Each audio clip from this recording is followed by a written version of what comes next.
மாண்புமிகு அவைத்தலைவர் அவர்களே, காங்கிரஸ் கட்சியின் சார்பாக நிதி மசோதா 2024-25 மீது பேச வாய்ப்பளித்தமைக்கு நன்றி. முதலில் பேரன்போடும் பேராதரவோடும் என இரண்டாவது முறையாக கரூர் நாடாளுமன்ற தொகுதியின் எம்பியாக தேர்ந்தெடுத்த எமது சகோதர சகோதரிகளுக்கு இதயபூர்வமான நன்றியை தெரிவித்துக் கொள்கிறேன்.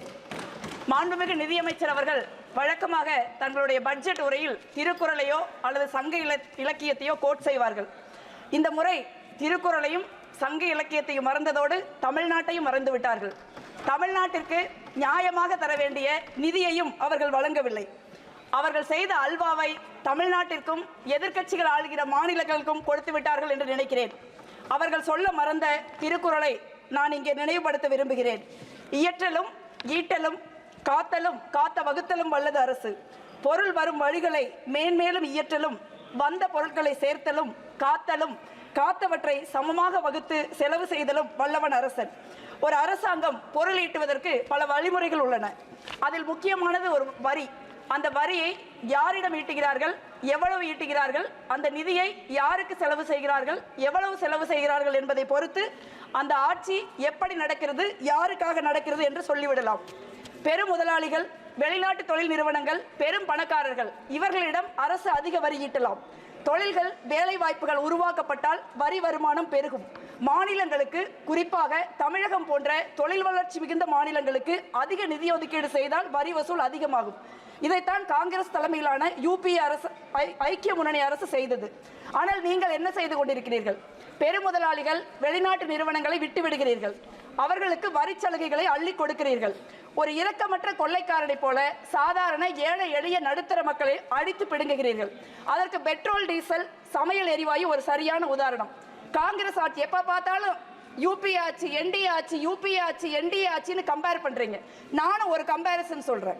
காங்கிரஸ் ஆட்சியில பெட்ரோல் 73 ரூபாய் 18 பைசா, டீசல் 40 ரூபாய் 91 பைசா, சமையல் எரிவாயு 450 ரூபாய். இப்பொழுது பெட்ரோல், டீசல் ரெண்டுமே ஏறக்குறைய 100 ரூபாய்க்கு விற்குது. சமையல் எரிவாயு 1200 ரூபாய், இப்போ 1000 ரூபாய், thanks to election. Petrol, diesel மீதான கலால் வரி, எக்ஸைஸ் டியூட்டி 250 மடங்கு உயர்த்தப்பட்டுள்ளது. It's rice 250%. ஒரு லிட்டருக்கு ரூபாய் 9 ரூபாய் 48 பைசாவிலிருந்து 32 ரூபாய் 98 பைசாவாக உயர்த்தப்பட்டிருக்கிறது. டீசல் மீதான கலால் வரி 800% உயர்த்தப்பட்டிருக்கிறது. லிட்டருக்கு 3 ரூபாய் 56 பைசாவிலிருந்து 31 ரூபாய் 83 ரூபாயாக உயர்த்தப்பட்டுள்ளது. காங்கிரஸ் தலைமையிலான யூபிஏ ஆட்சியில் இந்த வரி வருமானம் 90,000 கோடி. பாஜகவின் அமிர்த்கால் அச்சேதியின் பொற்கால ஆட்சியில் 2.73 லட்சம் கோடி, 176% வரி அதிகரித்திருக்கிறது. ஒரு பான சோத்துக்கு ஒரு சோறு பதம். இதற்கு பெயர் பகல் கொள்ளை இல்லாம வேற என்ன? அடுத்து ஜிஎஸ்டி. ஜூலை 2024 10.3% அதிகமாக வசூலாகிருக்கு. 1.82 trillion, mostly from the domestic transaction. ஏறக்குறைய அனைத்து அத்தியாவசிய பொருட்களுக்கும் 5% 18% 28% வரி ஜிஎஸ்டி. சமையல் எண்ணெய், சுகர், ஸ்பைஸ், டீ, காஃபி, மிட்டாய் மற்றும் உயிர்காக்கும் மருந்துகள் 5%, hair oil, tooth paste, soaps 18%, luxury item such as small cars, AC and refrigerator. ஒரு நகரத்தில் நடுத்தர குடும்பத்தில் பிறந்து வாழ்ந்து பார்த்தா எது அத்தியாவசிய பொருள், எது ஆடம்பர பொருள் உங்களுக்கு தெரியும். இதெல்லாம் பத்தாதுன்னு 15% life and health insurance policy மேல வரி. ஆனால் நிலக்கரிக்கு வரி 11.69%-இலிருந்து 5% குறைக்கப்பட்டிருக்கிறது. ஏன்? I read something interesting in a website. I quote, India's first private mining company who pioneered the concept of mine developer and operator MDO just about a decade since our inception, we became one of the largest developers and operators of coal mines in the country. End quote. No prize for guessing it. It's Adani. Sorry, I can't quote. No, it's A1 coal. 2019 பாஜக ஆட்சிக்கு வந்தவுடன் corporate வரி 30%-இலிருந்து 22% குறைக்கப்பட்டது. ஆனால் இதனால 1.45 லட்சம் கோடி ரூபாய் வருமானம் இழப்பு ஏற்பட்டது. இப்போ வெளிநாட்டு நிறுவனங்களுக்கான வரி 40%-இலிருந்து 35% குறைக்கப்பட்டுள்ளது. இ காமர்ஸ், அமேசான், பிளிப்கார்ட் போன்ற நிறுவனங்களுக்கு 2% வரி இருந்துச்சு. இப்போ அதுவும் 0% ஆக்கிட்டாங்க. பாவம், அவர்களெல்லாம் பரம ஏழைகள். அவர்களிடம் போய் இந்திய அரசாங்கம் வரி கேட்கலாமா? அதற்கு தான் ஏழைகளும் நடுத்தர மக்களும் இருக்கிறோமே. இதெல்லாம் வெறும் ட்ரெய்லர் தான். மொத்த படத்தையும் பார்த்தால் பாரதி சொல்வது போல நெஞ்சு பொறுக்காது. சாதாரண ஏழை மக்கள், நடுத்தர மக்கள் இவர்கள்ட்ட கொள்ளையடிச்சு என்ன செஞ்சிருக்கீங்க? 45 ஆண்டு காலமாக இல்லாத வேலை வாய்ப்பின்மையை உருவாக்கி இருக்கிறீர்கள். ILO report says India's youth accounted for 83% of the unemployed population in 2022. ஒரு நாட்டில் 83% இளைஞர்கள் வேலை இல்லாம இருந்தா இந்த இளைஞர்களின் எதிர்காலம் மட்டுமல்ல, இந்த நாட்டின் எதிர்காலம் இருண்டு போகும். அதை பத்திலாம் உங்களுக்கு கவலை கிடையாது. உற்பத்தி துறை இந்தியாவில் வேலை வாய்ப்பு உருவாக்குவதில் 2வது இடத்துல இருந்தது. இன்னைக்கு 4வது இடத்துக்கு போயிருச்சு. நான் கரூர்ல இருந்து வர்றேன். இந்தியாவில் 4th largest export. 2 லட்சம் பேருக்கு வேலை கொடுத்த எங்களுடைய நகரம் இன்று 50,000 பேருக்கு வேலை கொடுக்க திணறுது. Thanks to your GST.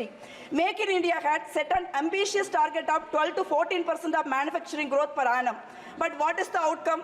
Average 5.8% growth since 2014. ஏன் பாஜக மோடி ஆட்சியில் சிறு குறு நடுத்தர தொழில்கள் பேரழிவை சந்தித்து வருகின்றன. அரசாங்கம் தன் நண்பர்களான A1 A2 இருவருக்கும் நாட்டை விற்று கொண்டிருக்கிறது. தொழில்துறைகள் வேலை கிடைக்காதவர்கள் விவசாய கூலிகளாக மாறுகிறார்கள். அங்கேயும் நீங்க 100 நாள் வேலையில கை வைக்கிறீங்க. 100 நாள் வேலையில பதிவு செய்திருக்கிற 6 கோடி மக்களுக்கு 100 நாளைக்கு வேலை கொடுக்கணும்னா 2.72 lakhs crores you have to allot. ஆனா நீங்க என்ன பண்ணிருக்கீங்க? 86,000 கோடி ரூபாய் அலாட் பண்ணிருக்கீங்க. குறைவான நிதி ஒதுக்கீடு காரணமா 4 மாதங்களுக்கு வேலை செஞ்ச மக்களுக்கு கூலி கொடுக்க முடியாத சூழல் உருவாகுது. அடுத்து விவசாயம். 2022 விவசாய வருமானத்தை இரட்டிப்பாக்குவோம்னு சொன்னீங்க. ஆனா 2019-20ல 4.97%, அதாவது 5% இருந்த பட்ஜெட் இன்னைக்கு 2.6% குறைஞ்சிருச்சு. 2018க்கும் 23க்கும் இடையில விவசாய அமைச்சகம் 1 லட்சம் கோடி ரூபாயை செலவிடாமல் திருப்பி கொடுத்திருக்கிறது. இந்த நிதியில நீங்க விவசாய கடனை தள்ளி இருக்கலாம், உள்கட்டமைப்பை ஏற்படுத்தி இருக்கலாம், ஆனா செய்ய மாட்டீங்க. இந்த நாட்டில் 1 மணி நேரத்திற்கு ஒரு விவசாயியோ அல்லது விவசாய கூலி தொழிலாளர்களோ தற்கொலை செய்து கொண்டிருக்கிறார்கள். இந்த ஆட்சியில் 50% விவசாயிகள் கடன் 2 மடங்கு ஆகி இருக்கிறது. அதே போல department of school education and literacy budget outlay reduced from 3.16 in 2013-14 to just 1.53% in 24-25. உங்களுக்கு மாணவர்கள் படிப்பு முக்கியமல்ல, புதிய கல்விக் கொள்கையை எங்கள் மீது திணிப்பதுதான் முக்கியம். ஆனால் ஒருபோதும் தமிழ்நாடு உங்கள் புதிய கல்விக் கொள்கையை ஏற்காது என்பதை நினைவில் கொள்ளுங்கள். தமிழ்நாடு பொது மருத்துவத்திலும் இந்தியாவிற்கு முன்னோடியாக உள்ளது. பெருந்தலைவர் Kamarajar, 1 minute, I'm going to wind up. பெருந்தலைவர் காமராஜர் 50 வருஷத்துக்கு முன்னே மதிய உணவு திட்டம் போட்டார். அதை காங்கிரஸ் அரசாங்கம் இந்தியா முழுவதும் அமல்படுத்தியது. இந்த தமிழ்நாட்டின் மாண்புமிகு முதலமைச்சர் அண்ணன் ஸ்டாலின் அவர்கள் காலை சாப்பாடு போடுறாங்க. இந்தியாவில் எங்கேயும் கிடையாது. அந்த மாதிரி திட்டங்களை நீங்க நிறைவேற்றுங்க. நாட்டில் இவ்வளவு பிரச்சனை இருக்கு, ஆனா உங்களுக்கு எது முக்கியம்? சாதி மதம். ஒரு எதிர்க்கட்சி தலைவரை, எனது தலைவர் ராகுல் காந்தியை பார்த்து என்ன சாதின்னு நீங்க கேட்கிறீங்க. அது நாடாளுமன்ற அவைக்குறிப்பில் இருந்து நீக்கப்படுகிறது. இந்தியாவின் மாண்புமிகு பிரதமர் ஒரு நரேந்திர மோடி அவர்கள் நீட்டப்பட்ட பகுதியும் சேர்த்து அந்த கேவலமான பேச்சை பெருமையோடு பொதுவெளியில் பயிர்கிறார். உங்களுக்கு எல்லாம் வெட்கமாக இல்லையா? Just 30 second madam, 30 second. உங்களுக்கு எல்லாம் வெட்கமாக இல்லையா?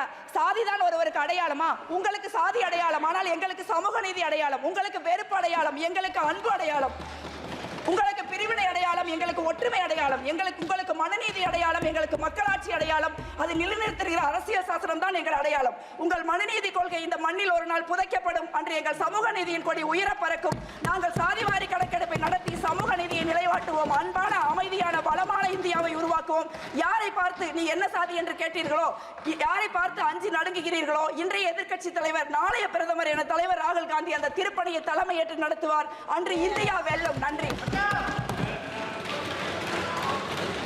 இந்த வீடியோ உங்களுக்கு பிடிச்சிருந்தா ப்ளீஸ் லைக் அண்ட் ஷேர் பண்ணுங்க. மறக்காம எங்க சேனலை சப்ஸ்கிரைபும் பண்ணுங்க.